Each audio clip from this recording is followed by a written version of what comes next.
whatever happened in the dark room with a crate of lager, a bottle of number 9 Iowa whiskey. Robbie Cowlin has loosened the purse strings and brought in the one, the only Filippo Boniperti. If you do not know who that man is, you have not watched Career Mode. How are we doing this career? Quite simply, different. We brought back some legends: Gav Mass, Alex Gilby, Lord Moncur, Super Sammy Smolix, Frankie Kent, Vincent Young, Dickinson, and of course the one and only Gabs, along with Hells Bells Pell. The boys are back. It's simple. 2 episodes per season, half a season per episode.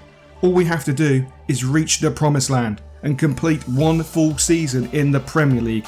Is that doable? Can we do it? Let's find out. With Boniperti at the helm, I'm pretty damn confident.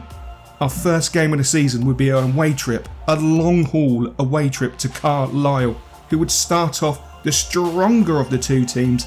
Bit of a scrappy game to begin with, but Carlisle start off a gaping hole and a simple finish to make it 1-0. Where was our left back? Literally, I think he was still on pre-season, but super. Sammy Smolix picks the ball up, knocks into Lord Moncur. The time the man has, spreads it out to Gav Mass, into Frankie Noobs, into Searsey, who is blocked off, and that would lead to a free kick. Could Lord Moncur step up and stick it into the top bins like the absolute boss that we all know he is, and we love and adore Lord Moncur in front of the Col U fans? Strikes the ball onto the bar.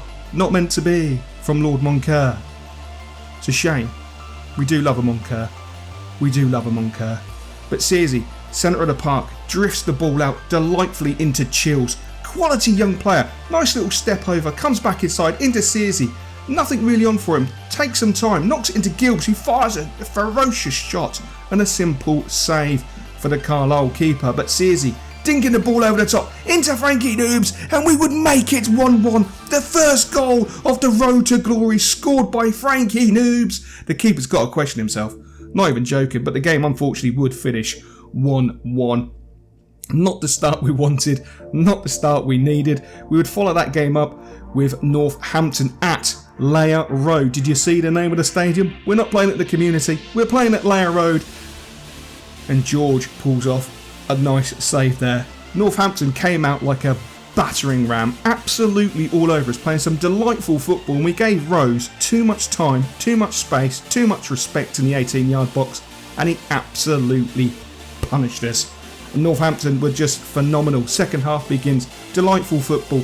Lewis with a miskicked volley finds its way past George, which was really disappointing. We didn't really create a lot. Kent with the ball back in, into Gabs, shot blocked, Gabs again, shot saved. Unbelievable, absolutely unrelenting saves. Ridiculous, we just couldn't find a way through, but Gilby picking up that ball into centre, into Lord Moncur, into Gabs, and Gabs would start the comeback off, making it 2-1. Moncur, time, space, drifts it out to Chills. So much time. Knocks it into Super Sammy. Sammy into Gabs. Gabs will find the back of the net, and from the depths of hell at this stage of the season, we bring it back to 2-2 in the 86th minute. And it's all too much for Gabs. He's knackered himself out at 35 years old. Unbelievable. But here we are. We have possibly our English Filippo Boniperti. Bradley Mitchell, 17 years old, and looks absolutely disgusting. 6'2", hard as nails, quality young man who will be making his debut previous to this, but we'll follow up that game with Salford at Layer Road. I actually think this was his full debut against Salford, if I remember correctly. We didn't start him in previous games, we just kept him on. No, we didn't start him. He hasn't started yet. He's now on. This is where I should have made notes, and I've failed already and ballsed this series up. But not to worry. Kenlock into Bradley Mitchell. Bradley Mitchell scores his first goal for the club, and what a goal to score for Colchester.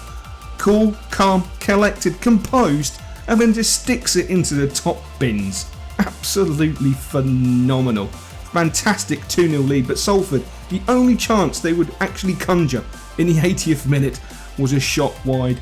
George was not troubled in the entire game. Again, we'll find ourselves at Layer Road against Harrogate. Decent looking side, to be fair. Harrogate Game was absolutely awful, not going to lie. Scrappy as anything, no real clear-cut chances. Eastman, 50 pence head, goes across. I don't know how that's a foul on Diamond, I really don't. That is just unbelievable. Cross comes in, bang, Kirby, goal, 1-0, Harrogate. Job done, game over. Disappointed, extremely. But the way the keeper celebrates is as if they've won the European Cup. It's unbelievable. At this stage of the season, absolutely celebrating like they've won the World Cup is ridiculous. Brendan goes up, doesn't really do a good job there, to be honest, and it's a disappointing loss. But we're off to Port Vale with Gabs, left-hand side, curling one in. Oh! God, that brings back memories of FIFA 13. I don't know about you, but it brings back memories for FIFA 13 for me.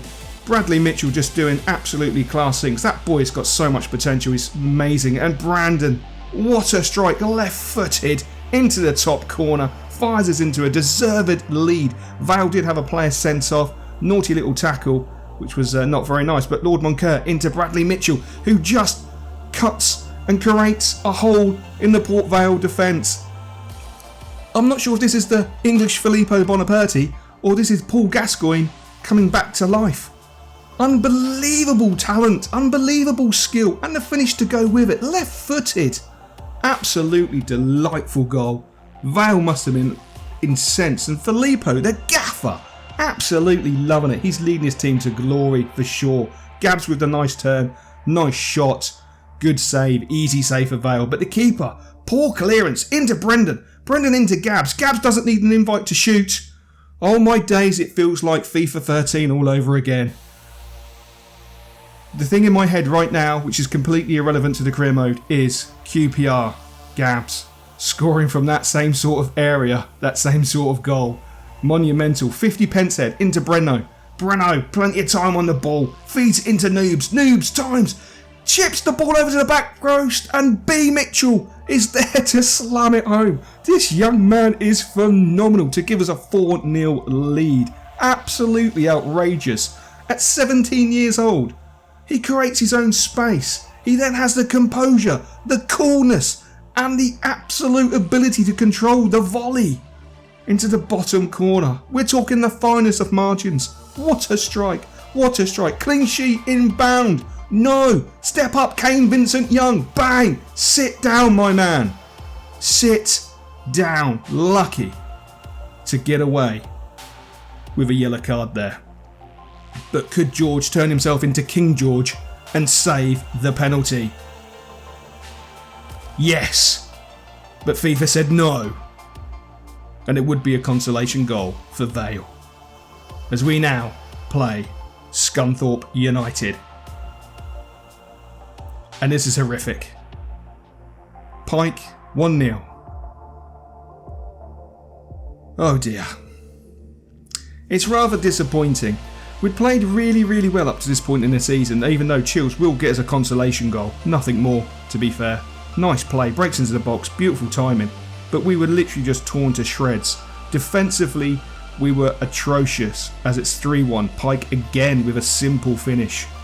It was like playing men against boys. 4-1, Pew, who caused us all sorts of problems all game long. His runs off the ball were just annoying, and he slaps in the fifth. But never put your head down. Frankie Noobs into Super Sammy Smodix. Yeah, 5-2. That's a bit of a dent in the. Yeah, that's a bit of a dent. That's a bit of a dent. And Pew was absolutely fantastic. We might have to put him on the radar. We definitely need to get revenge in the second part of the season against Scunthorpe, because that was just purely and utterly atrocious. But we will follow that game up with a home game again. I think I put too many home games into this part of it against Newport County, who knocked the ball around the edge of our box so well, so majestically, so much. We're just giving him way too much time. And George with a huge save. He's slowly becoming King George with saves like that. But Frankie Noobs, oh my days, it's just pure power. He's just a tank. He gets the ball, he turns, he shoots, he scores. Now Cameron Norman has got to be guarded. An undeserved yellow card. I also think it's an undeserved free kick. Goes for the ball, reaching a little bit. Gabs is fractionally behind and then just falls over him. The referee awards the free kick. The referee gives him a booking. And then what do you expect to happen? Champlin in. Gabs finishes. What a half volley. Fantastic volley by Gabs to give us the 2-0 lead. And then Keno chips the ball over into Gav Mass! What a finish by Gavin Massey! I absolutely adored Gav Massey when he was at Colchester United. One of the nicest people I've had the pleasure of having a meal with. Absolutely a genuinely nice football player. A genuinely nice guy. End of the season do. Got to sit with Gav Mass and Clinton Morrison. It was fantastic, so I am going back a few years. But again, Gav Mass with the ball. Sorry to go completely off, but Hells Bells, Pell! Into Gabs, Camplin, into Lord Moncur into Noobs into the back of the net, 3-0 to the Col U. Lord Moncur is literally dictating the way we go. 4-0, sorry, I did say 3, what a bell end. Lord Moncur is absolutely ferocious. He's fantastic. And again, Super Sammy Smolix into Searsey, into Hells Bells Pels, into Mitchell. Nice turn by Mitchell onto his weaker left foot. Oh, sublime football from Colchester United. You can see Filippo Boniperti has got them playing the way he played at West Ham, but against Bradford, Gabs into the box. What's he thinking about? Turning, setting up Lord Moncur for a simple tap-in, which we love to see. 1-0 to Col U, 30 minutes gone. The season's going well, minus the odd down of a 5-2 battering. Ball into Gabs, great shot, great save from O'Donnell. We did try the spectacular over the head kick, but it wasn't meant to be. Bradford, though, were absolutely tenacious. Kept coming at us. Some nice football around the edge of our box. Simple pass into Theo Robinson, and he will just smash it home. There's nothing King George could do about that, unfortunately. Would have been nice to see him save it, but it wasn't meant to be. It was nice to see Lord Moncur get on the score sheet. He's been highly influential in this game, and thankfully that one went down the old toilet. So, at last, we are playing away. Walsall.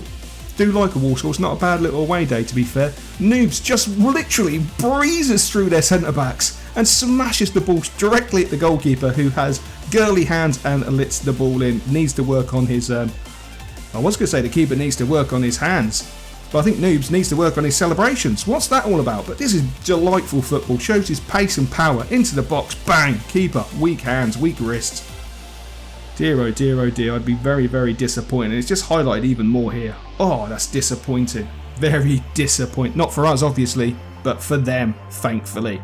Next up, one of my personal favourite games. I prefer this as an away game. It's a great away day if you're a football fan. Leyton Orient. But this would not be a good game. And this game is very confusing because there's two Smiths on the pitch, and it was Smith to score. It's a Smith-Smith combination. And again, Smith. Thankfully Smith didn't get to the ball this time, but George takes across easily, throws the ball out into Gabs, plenty of time, space, cuts inside and gets absolutely poleaxed, completely and utterly poleaxed, stays down, and we will have a look at this.